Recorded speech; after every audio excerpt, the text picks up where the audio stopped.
everyone, this is Stephanie from Little Cookie Co. Welcome to my donut tutorial. Let's get started.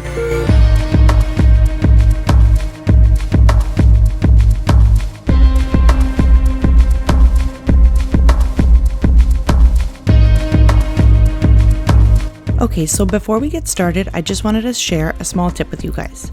I don't actually have a donut cutter, so I have this big circle cutter that I have, and I have a bigger metal tip that works perfect for a donut hole. And so once I cut my circles out, I just go in with my tip and I cut the middle hole out with that tip. You don't need this necessarily. Any small round object that you have that can cut a hole in it would be perfect. So today we're gonna use a couple different sprinkles, and of course I've got my cookies ready to go. So let's get right into the first cookie. Alright, with our first donut cookie, we're going to start with our outline here. And you can see I had a little air bubble in my bag or something, so the icing broke off. I can easily just scrape that off. Especially stiff icing is really easy to scrape off, and we can start all over again. So I want to touch down my bag to anchor my icing. And then I'm going to lift it up.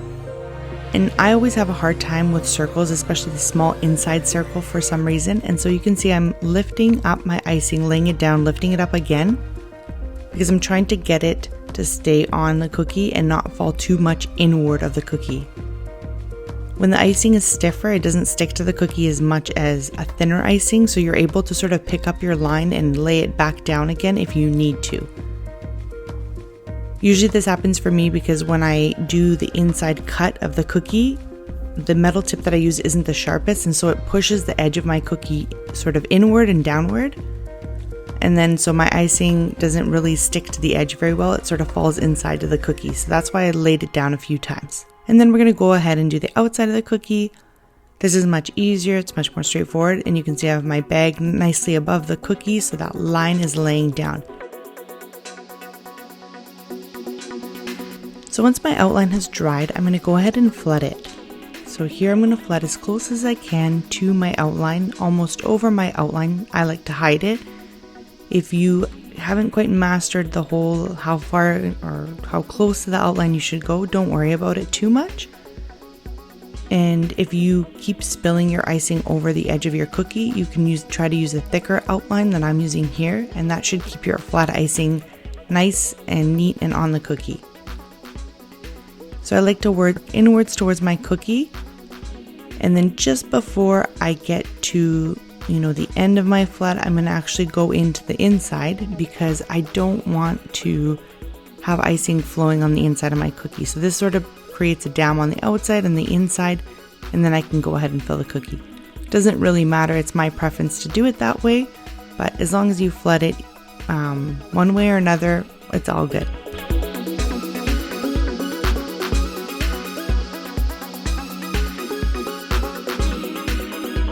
And this is our base, and most of it will be covered, so you don't have to have it perfect. If it's not settled properly, don't worry, most of it will be covered. And once I'm happy with it, I'm going to set it to dry, and we just want to wait for it to crust over, that it's dry enough for me to do the next layer. I don't have to let it dry completely, just enough so I can go and pipe another one without it sinking into the icing. So here I'm going to do a pink icing on my donut. And you can see I have an outline consistency here, again a stiff icing, and I'm just basically going in and out of the edge of the cookie just to make it look like a donut. So it's not a perfect circle, not perfect round, you can be creative here. And again on the inside I'm doing the same thing, just smaller little squiggles. Once this dries for a minute or two, I'll go back in with my flat icing.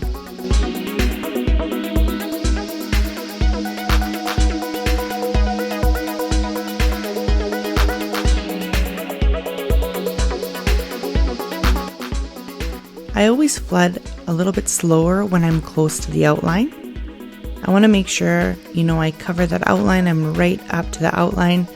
I don't put a lot of pressure on my bag right away, I kind of see how the icing is flowing out. And then when I get a better feel of my icing, I can squeeze a little bit harder on the bag to have more icing come out. And if I do squeeze a little harder, I tend to go faster so I'm not pooling the icing in one spot. And if there's smaller areas that, I don't want to flood over, I sort of either go slower or I put less pressure on the bag so that my icing doesn't come out as fast. I don't want to over flood areas and then I end up with icing falling over the side of my cookie. And so I'm always careful how much pressure and always adjusting with my hand how much pressure I'm actually putting on my bag. And before I put this to dry, I just want to add a nice squiggle of white icing. And so here I'm touching down the icing to start it off, and then I'm stopping here where the hole is. And a little trick I like to do with looser icing is I like to squeeze a little bit out of the bag and then touch it to my icing and then pull and keep going. Instead of, touching it right down to my icing and having a big blob come out, I squeeze a little, attach it to the icing, and continue like that. And there you go, there's our first donut cookie.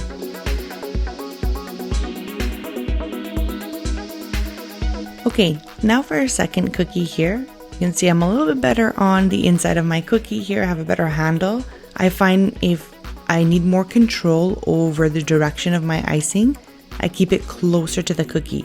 You can see I'm not as high as I normally would be when I'm outlining, let's say the outside of the donut.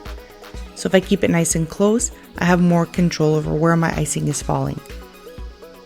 On the outside, the curve, the circle is a lot bigger, so I can lift my bag up a lot higher.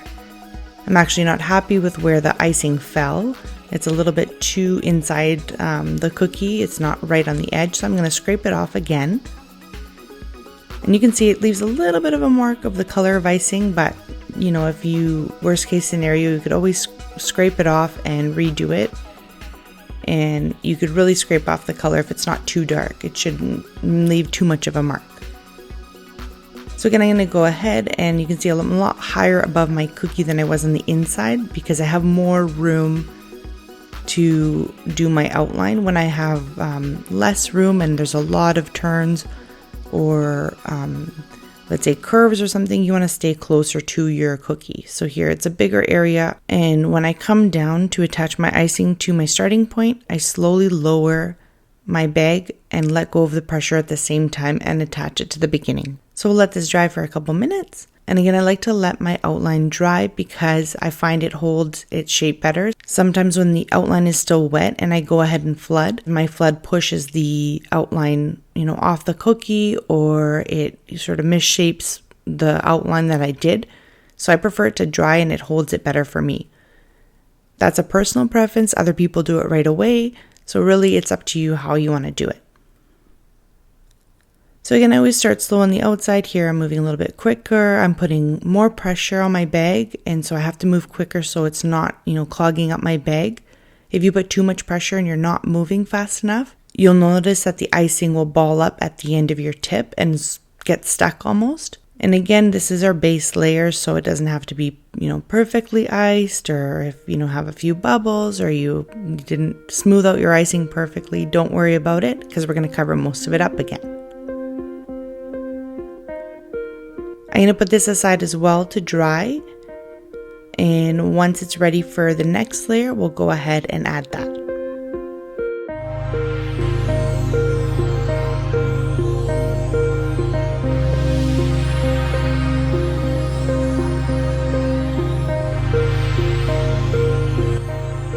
For my next layer, I decided to go with some white icing, and again, I'm doing the same thing with my outline consistency.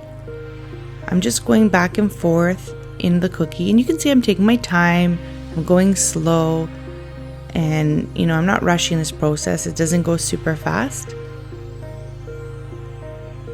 And it doesn't have to be perfectly connected as long as the outside, of your outline is okay. If you need to overlap where you started and when you ended is okay. As long as you do that on the inside of the cookie, not the outside. And again, I'm doing the same thing on the inside, just doing a rough sort of in and out of the cookie. We want it to look not like a perfect donut, like an actual real donut there.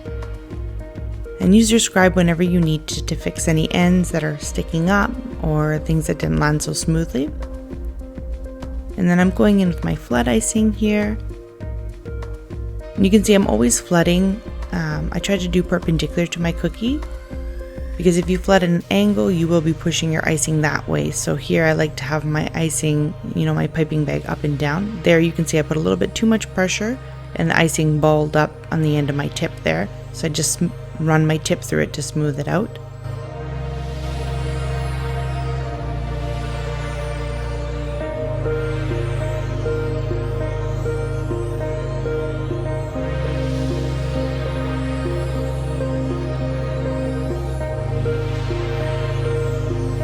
Once I'm done flooding, I'm going to go in with my scribe and smooth together any areas that haven't, melted together or are sticking up a little bit, just to give it a nice, perfect surface once it's dry.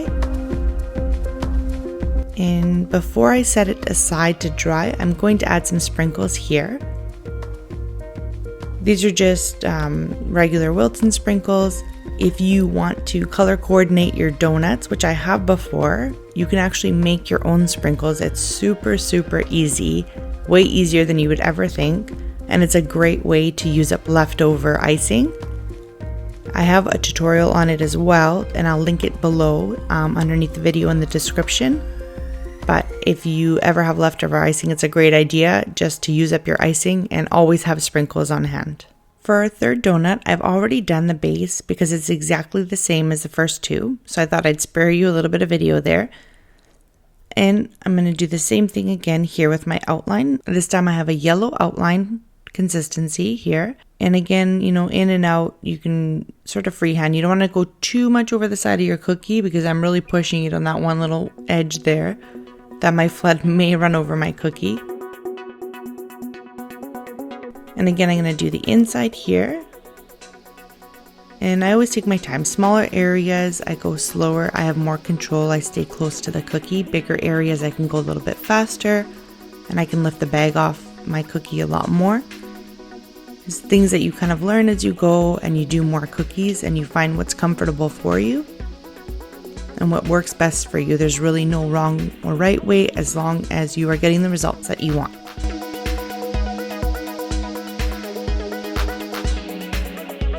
I know a lot of people don't like the look of outlining their cookies. I go back and forth. I love when I see cookies with no outline. I'm like, oh, they look amazing. And then when I see cookies with outline, I don't know, it gives it some extra little thing, even though sometimes you don't see them on the top of the cookie. But I find that outline really gives me sharper looking cookies rather than trying to get the perfect consistency of, something between an outline and a flood. You can also shake your cookie. My bottom on this one is completely dry, so I can give it a good shake instead of wasting too much time with my scribe. That's another way to smooth your icing out really fast if you're, rushing on time. And I'm going to do, again, this wet on wet, sort of drizzle, I guess you could say. The same that we did on the first cookie. So you can see I push out a little bit of icing, I attach it to the wet icing. This you want to make sure it's done while the yellow is still wet because it'll melt right into the yellow. So the pink and yellow will look like one surface, not the pink on top. So I push it a little bit of icing, I attach it to the yellow, and then I sort of pull it before I start putting more pressure. That will straighten out or thin out the big blob that comes out usually with the flood icing. So you can see the end there is taking a few more seconds longer to settle, and we'll put that aside to dry and move on to the next one.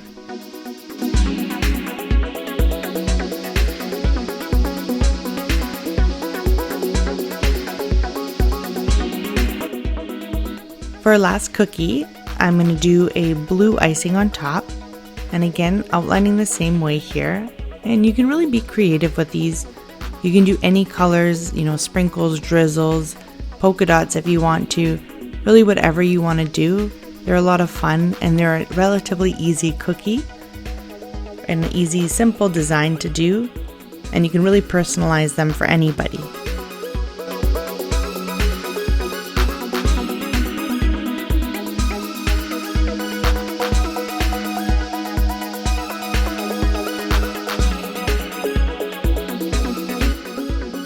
You can see when I'm flooding smaller areas here, I have my left finger against my piping bag. That gives me a very steady hand instead of trying to fill it in with one hand.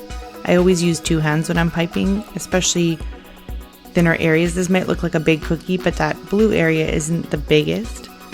And so not to go over too much of the outline, I always make sure that I have my left finger against the piping bag and I hold the bag with my right hand, and that really steadies my hand. Some people like to anchor their elbows or their forearms against the table, and that really helps with the steadiness.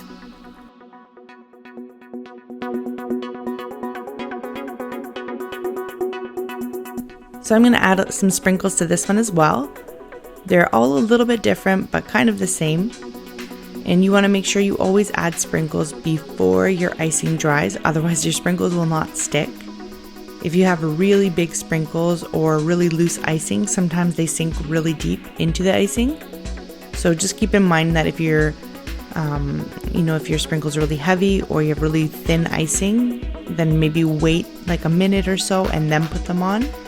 And there you go, 4 different designs, really easy, really fun, perfect for any occasion, or just making cookies for fun. Thank you so much for watching. I hope you enjoyed the tutorial. I hope you give these a try as well. They're really simple and you can really make them your own. Hope you learned a few things along the way as well, and looking forward to seeing you in the next tutorial.